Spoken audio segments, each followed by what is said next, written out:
What's up, Scoop Podcast? I'm your host, Erica Kruppen, and on today's episode, if you are watching the video, we are in a different scenery. This is my reading chair. This is where I like to sit and read and relax and decompress. And today, it's my podcasting chair. Now, a couple things, really quick. Last week's episode, if you guys listened, I don't know if you knew this or not, because I didn't tell you, because I didn't know at the time. I had COVID. Yeah, I had the vid. I had the Ronskis. I had the Rona. I wasn't feeling too hot when I was recording that episode. And then I had the sniffles, and I just felt kind of off. And then my trainer, my personal trainer, I had texted, I said, "Hey, are we working out today?" And he's like, "Listen, I just tested positive for COVID." And then I told my husband, I said, "Hey, listen, Corey tested positive for COVID. I'm not feeling too hot. Can you please go to the doctor and get me a COVID test, give me some medicine, give me all the things?" So he did all of that. I took the test. It said it was positive. And my husband, I don't know, he's kind of torn. He's like, was it real? Is it not real? We don't know.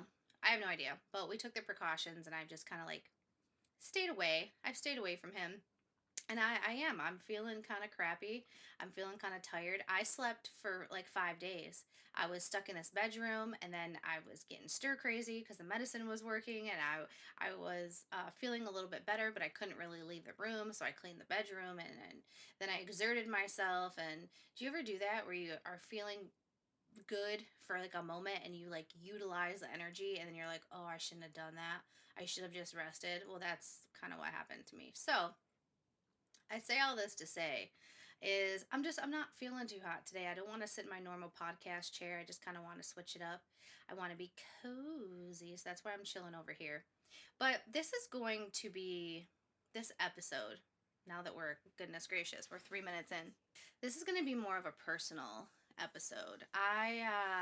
I'm still working on the business plan section of it, and I'm to the part where I'm, having some issues. And so it's taking me a little bit longer. But I don't know if it's just because of the accumulation of me being sick, me not being around my husband and not being able to like touch him and interact with him that way. With just being like, and it's girlfriend week, right? Being like in my emotions and being in my feels, that the pop culture thing that's going on right now, that's all over TikTok. You see Jada Pinkett Smith, I think that's how it's pronounced. Will Smith's wife, that whole debacle. We all know about the smack that happened last year. The smack heard around the world. That's not. I don't want to talk about the smack. I want to talk about her tour, her book, her going publicly, bringing Will onto, what is it, the red table, the round table, whatever it's called, and talking about the entanglement, talking about her relationship, and basically just like humiliating him in front of the entire world, or putting him through that process. I don't know if he was humiliated. Some people say it was humiliating. Some people are saying that it was disrespectful. They're degrading him. Whatever the situation is. I just want to talk about some experiences that I've gone through with being a married woman, and just my thought on it, and just kind of want to give my advice if somebody's listening to this and they're younger, or they've been through situations, relationships where it's not the healthiest, right? You know that you could do better in your relationship because you're either A, being treated like crap, or you're the one that treats people like crap. So I wanna talk about it, share some of my experiences with you. This is going to be a bit of a vulnerable episode, right? I'm going to be a little bit vulnerable here, be open and honest about some of my wrongdoings and some embarrassing moments that I went through. But hopefully, my experiences, me sharing this with you, could help you out. Because it would have been really cool to have like an older sister, or have somebody that is coming out on the other side to share these type of experiences with me, instead of me having to figure it out the hard way. So here we go. Let's get into it. Um, Watching and listening Jada parade all over the internet, just giving out so much information. And it's at the point now where people are literally saying like, Jada, stop. Jada, stop. We don't need to hear it. You don't need to embarrass this man anymore. You don't need to share this much information. And as you know, the internet is here for the tea. But it gets to a point where you're putting out so much information, it's uncomfortable for everybody. And I am guilty of this. I am guilty of over sharing. And I've always been that way. I think it's a trauma response. And when I would share certain information, I would be lighthearted about it. I would laugh at it. I would make dark humor because that was my way to process what was going on. And I remember when I worked at Farmer Jack, because that's where I used to work when I was a teenager. I remember sharing some information with this guy, Rob Rocco. And I would tell him about like things that was happening to me at home or in my life or what was going on. And I remember one day he looked at me dead in my eyes and he's like, it's hard to believe you. It's hard to believe that everything you're telling me that is happening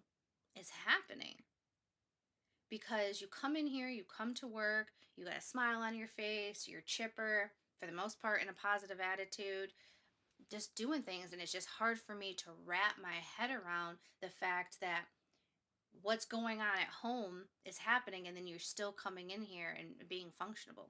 You know, those weren't his exact words, but that's how I read it. That's how I heard it. And then I, had dated some people that worked at Farmer Jack, and you know, Rob had talked to them, and I believe they co-signed like, yeah, man, she's really going through it.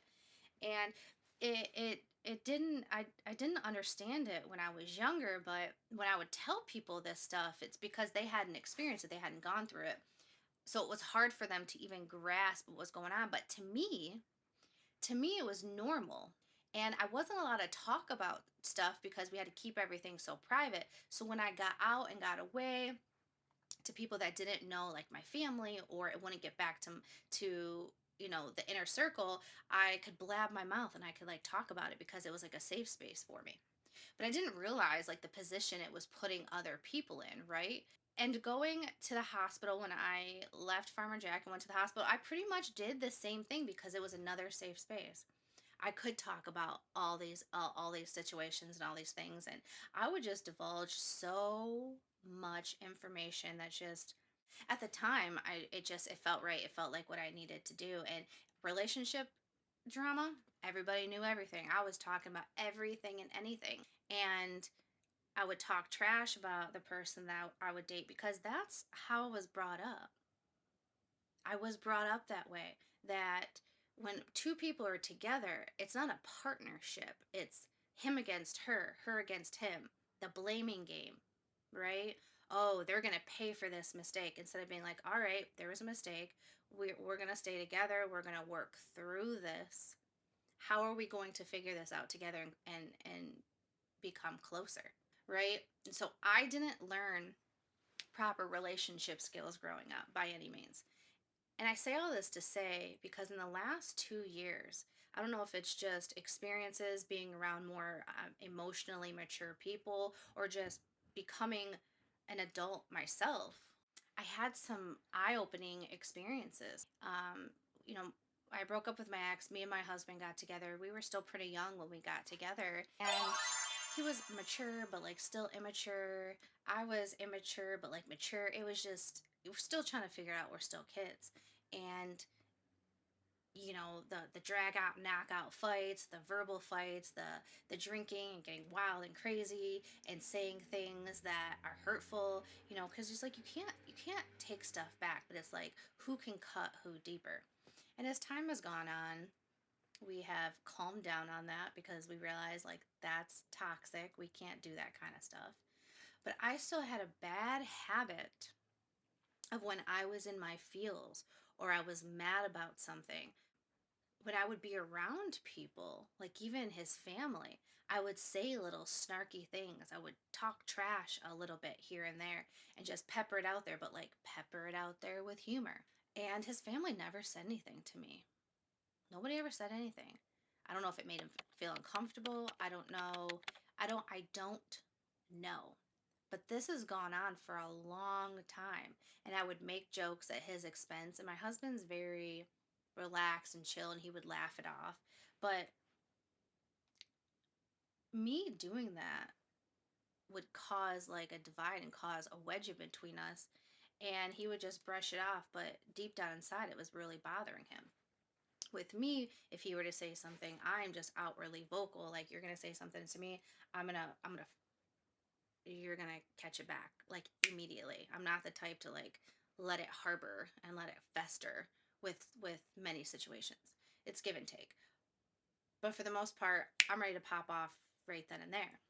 So last year, we were at a family get together over at his parents' house, and I don't know what I was saying. I'm not really too sure, but I remember his aunt Laura was there, and I really look up to Aunt Laura. She is just graceful, she's charismatic, she's smart, she's well put together, she's well mannered. When I think about being a like a pulled together woman, I think of Laura. So I really look up to Laura. Well, Laura was there. I was doing what I was doing, talking my smack. She called me out. She called me out in front of everybody. She did. She said, Erica, stop that. You don't need to do that.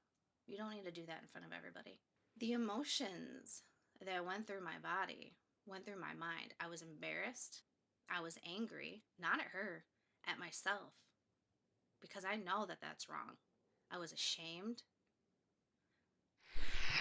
And I said, okay, that's it. And I thought about it for quite some time. I mean, for months and months and months, I thought about this. And the next time I seen Laura, I thanked her. I said, thank you for calling me out. I needed that. And because I respect you so much, I really looked inward and realized that by me talking bad about him publicly, especially in like front of his family, in front of other people and putting him down, that doesn't make him look bad.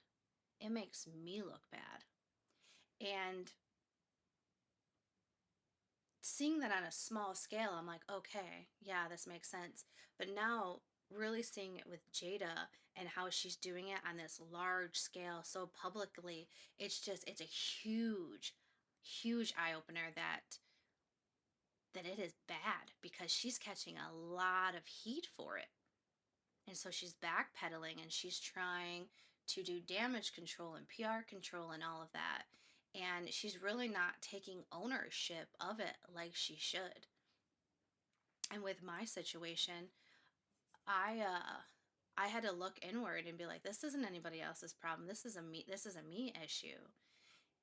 And I had to work on it because putting somebody else down and talking bad about them, it's like a piece of paper, right? You have a piece of paper. It's crisp and it's clean and it's beautiful, and then you say something nasty to them and you crunkle it, and then you say something else, and then you make a joke, but it's still a dig and it's still a stab, and you crinkle little parts of it. Well, then when you go to flatten it out, like, yeah, you can flatten it out, but it still has those crinkles, it still has those divots in it, and it's hard to undo all of that stuff. And so when I think about it, I think back to why. Like, why do I do all of this stuff? And it's like I don't want to do it, but it's just like hardwired into my brain.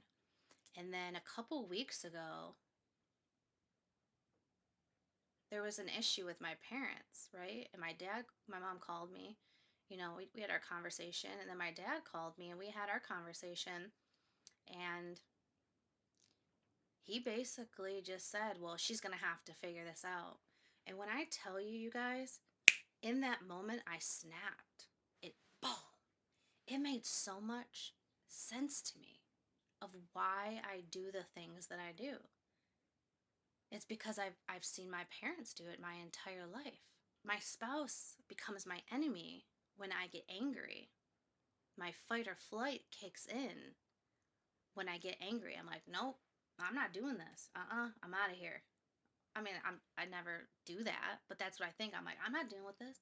This ain't my problem. And to him, we're a team, right? Like we're a team. We're in this together. And he would say that to me periodically throughout our relationship, and I didn't understand. I didn't understand until this experience happened. I was like, oh my, oh my God. It all made sense. It was all so clear. Everything that he's been telling me and repeating and saying all these years finally makes sense. I did look at him like the enemy. But when he would tell me that, I'm like, whatever, you're just being sensitive. Like, whatever.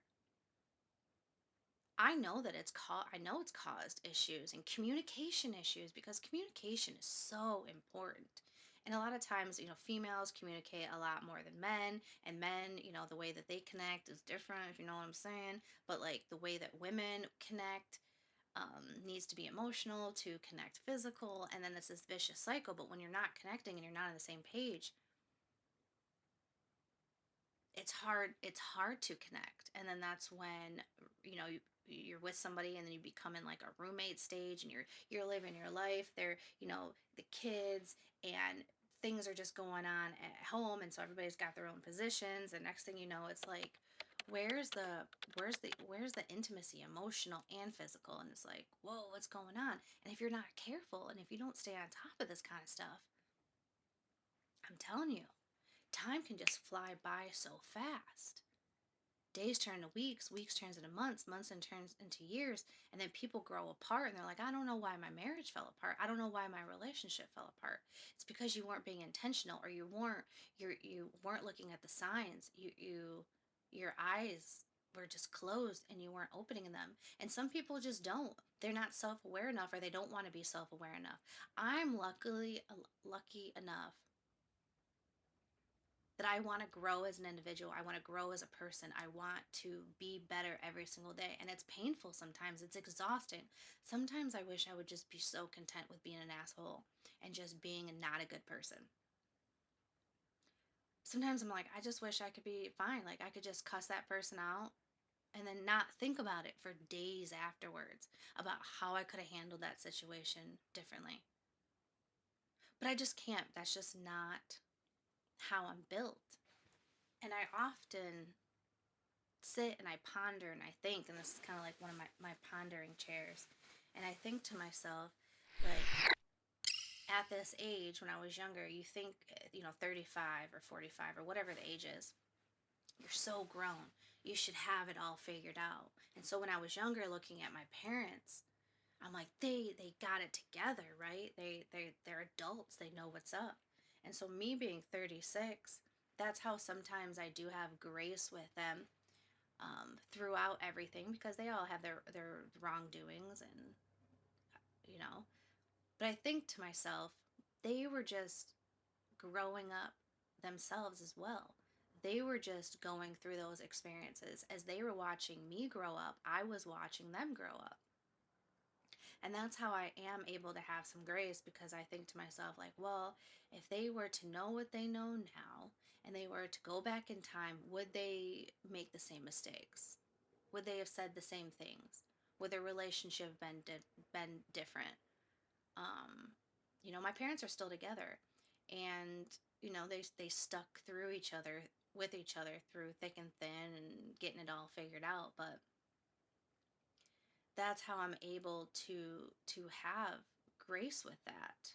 And I think we need to remind ourselves that as well, and have grace with ourselves, and know that as long as we're working on it, and we're trying to grow, and we're trying to be a better person, we're gonna go through those experiences, and we need to um, remind ourselves that it's okay.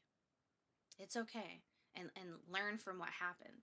And I say all that to say that, this last year I've learned a lot. I've learned a lot about my relationship. I've learned a lot about myself, and a lot of personal growth that I really need to overcome. And we've talked about this before. I go to therapy every 2 weeks, and every so often I have like a groundbreaking moment where I was like, oh my goodness, now I see why that part of me has been so difficult. And I've been lucky enough that I have a partner that's, sees the good in me, and he's is stuck with me, and he's willing to be patient as I work through the things that I'm working through, because he sees the growth, and he sees the potential, and he sees that I'm just not an a-hole, that I'm just kind of damaged goods, right? But I have a good heart, and I'm trying to figure it out. And I just, after watching Jada parade around and just, talk about the relationship, I'm just I am embarrassed. I have that sense of embarrassment that I felt when Laura called me out. That's like that I had done that stuff, because trying to blast your partner or spouse in front of other people, airing out your dirty laundry like that, it's not good for anybody, because you tell your friends or you tell people around you, and then you forgive, the person, you're back with them, but then you've kind of crinkled paper to everybody else of this person, right? And you can't ever really straighten that out. And so I do think it's important to keep stuff private in your marriage, in your relationship, and work it out and lean into each other, and take the time to nurture that relationship. Don't be, even though I love juicy Facebook posts, man. I live for it. When I see a couple that's blasting each other on social media, it is so messy and I love it. But if you really respect the person that you're with, respect, and especially men need respect. They need to feel respected. That's what they need. You can't do that kind of stuff. Even if you get the urge, I still get the urge. I still get the urge to talk trash and tag his mom in it. Be like, let me tell you what your son did. Okay, let me tell you. It might be haha, kiki kiki.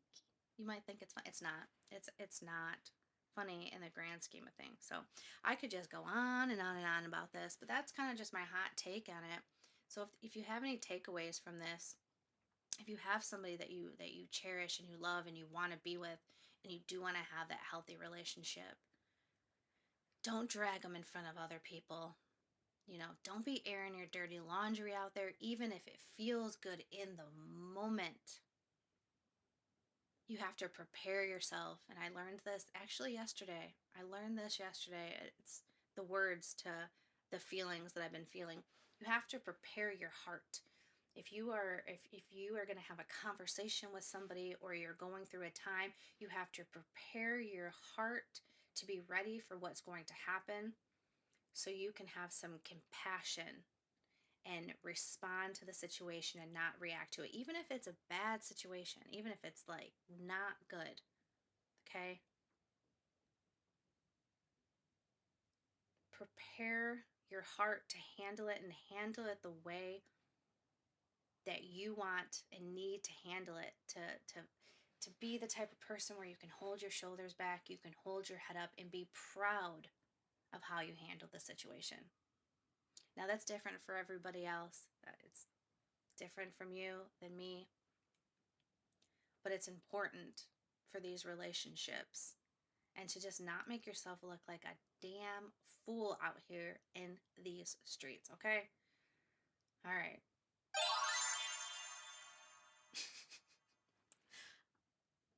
I'm really hoping that this podcast did not turn out to be a flop. I'm going to go back and I'm going to listen to it. But this came from my heart, and this is some thoughts that I've been thinking, and they've just been weighing on me. So I'm going to keep watching the Jada thing unfold. And Britney Spears, her memoirs coming out. She's got some juicy stuff that she's releasing, that she's been holding back. I hear Justin Timberlake. Mm-mm-mm. Justin Timberlake did her dirty back in the day. So I'm going to find out about all of that stuff. But just be respectful to yourself, be respectful to your partner. Even if it feels good to just bash them and say all the things, it might feel good in the short term, but long term, it is causing damage. And you might not see it right now. And the person that you're doing it to might not show it outwardly, but it is messing with them internally. and it will manifest and it will expose itself as time goes on. Okay? Take care, you guys.